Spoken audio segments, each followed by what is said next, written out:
اعوذ باللہ من الشیطان الرجیم بسم اللہ الرحمن الرحیم یا ایھا الذین آمنوا اذا ناجیتم الرسول فقدموا بین یدی نجواکم صدقہ۔ اہل ایمان، جب تم رسول سے کوئی تنہائی میں بات کرنا چاہو تو ذرا اپنی اس علیحدگی کی بات سے پہلے کوئی صدقہ دیا کرو۔ اب اس کا بھی پس منظر سمجھیے، یہ چیزیں سمجھ میں نہیں آ سکتی اگر جماعتی ایک شکل سامنے نہ ہو اور اس میں ایک جد و جہد کی شکل۔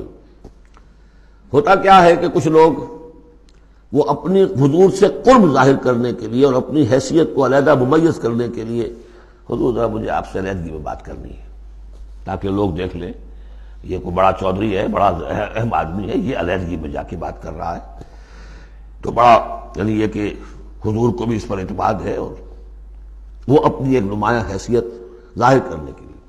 اور جو ان میں منافق تھے، جو عبداللہ ابن ابی کے بارے میں آپ کو بتا چکا ہوں کہ جب حضور جمعے کا خطبہ دینے کھڑے ہوتے تھے تو پہلے صف میں ہوتا تھا، پہلے کھڑا ہو جاتا تھا خود، اور کہتے لوگوں دیکھو توجہ سے سنو، یہ اللہ کے رسول ہے، تاکہ اس کی اپنی حیثیت ایک ظاہر ہو جائے کہ وہ یہاں کا چودھری ہے۔ اور وہ تھا مدینے کا چودھری، اس لیے کہ خزرج کا سردار تھا، اور خزرج بڑا قبیلہ تھا، اور طے کر چکے تھے اہل مدینہ کہ اسے بادشاہ بنا لیں گے، اپنا نظام بنائیں گے، چونکہ بہت عرصہ ہو گیا تھا انہیں باہم لڑتے ہوئے اوس اور خزرج کو۔ اب وہ چاہ رہے تھے کوئی ایک نظام ہو جائے، ہمارا بھی ایک بادشاہ ہو کوئی، اور اس کے لیے تاج بن چکا تھا، بس تاج پوشی باقی تھی کہ حضور تشریف لے آئے جو بے تاج بادشاہ بن گئے۔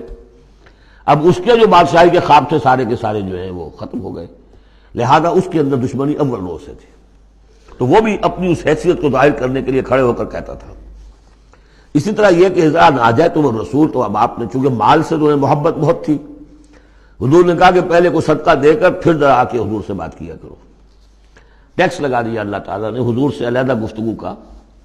اب وہ تو اس سے پہلوتی کر گئے، اور تھا صرف یہی بتانا تھا کہ یہ لوگ جو بہت قریب آ کے حضور سے باتیں کیا کرتے تھے، ان کو مال سے اتنی محبت ہے کہ کوئی صدقہ دے کر اور پھر حضور سے علیحدہ گفتگو کرنے کے لیے کوئی آمادہ نہیں ہوا ان میں سے۔ حضرت علی کہتے ہیں رضی اللہ تعالیٰ عنہ، میں واحد شخص تھا جس نے حضور سے تنہائی میں گفتگو کے لیے آپ سے وقت مانگا اور صدقہ جو ہے اس کو پیش کیا، لیکن اللہ تعالیٰ نے جلد ہی اس حکم کو جو ہے منسوخ بھی کر دیا۔ یہ حکم بہت جلدی منسوخ ہوا ہے۔ یا ایھا الذین آمنوا اذا ناجیتم الرسول فقدموا بین یدی نجواکم صدقہ ذالک خیر لکم واطہر، یہ تمہارے لیے بہت بہتر بھی ہے اور بہت پاکیزہ بات ہے۔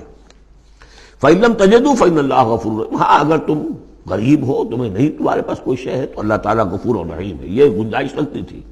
لیکن ظاہر بات ہے منافقین تو غریب نہیں تھے، متمول لوگ تھے، مرفع الحال لوگ تھے۔ اس کے بعد فرمایا اشفقتم ان تقدموا بین یدی نجواکم صدقات، کیا تم ڈر گئے اس سے کہ رسول کے ساتھ اپنی تنہائی کی بات اور ملاقات سے پہلے کوئی صدقہ دو؟ فإذ لم تفعلوا وتاب اللہ علیکم، تو جب تم نے یہ نہیں کیا تو اللہ تعالیٰ نے بھی تمہاری توبہ کو قبول کیا، تم پر نظر عنایت فرمائی۔ فاقیموا الصلاۃ وآتوا الزکاۃ واطیعوا اللہ ورسولہ، تو بس ٹھیک ہے، نماز قائم رکھو، زکوٰۃ ادا کرو، اور اللہ اور اس کے رسول کی اطاعت کرتے رہو۔ واللہ خبیر بما تعملون، اور اللہ باخبر ہے اس سے کہ جو تم کر رہے ہو۔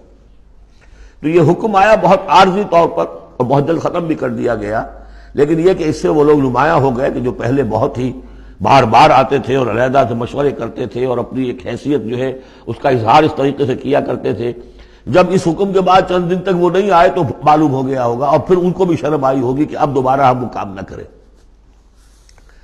الم تر الی الذین تولوا قوما غضب اللہ علیہم، کیا تم نے غور نہیں کیا کہ وہ لوگ کہ جنہوں نے دوستی گانٹھی ہے ان سے کہ جن پر اللہ کا غضب ہے۔ یہاں مراد کون ہے؟ یہودی۔ یہودی کون ہے؟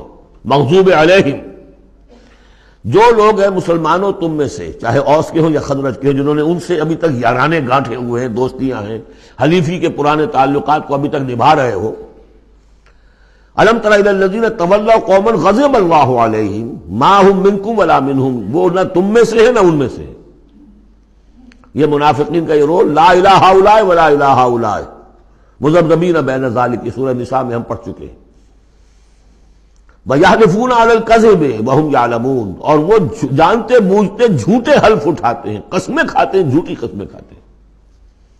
أَعَدَّ اللَّهُ لَهُمْ عَذَابًا شَدِيدًا، اللہ تعالیٰ نے تیار کر رکھا ہے ان کے لیے ایک سخت عذاب۔ انہم ساء ما كانوا يعملون، یقیناً جو طرز عمل وہ اختیار کیے ہوئے ہیں وہ بہت ہی برا ہے۔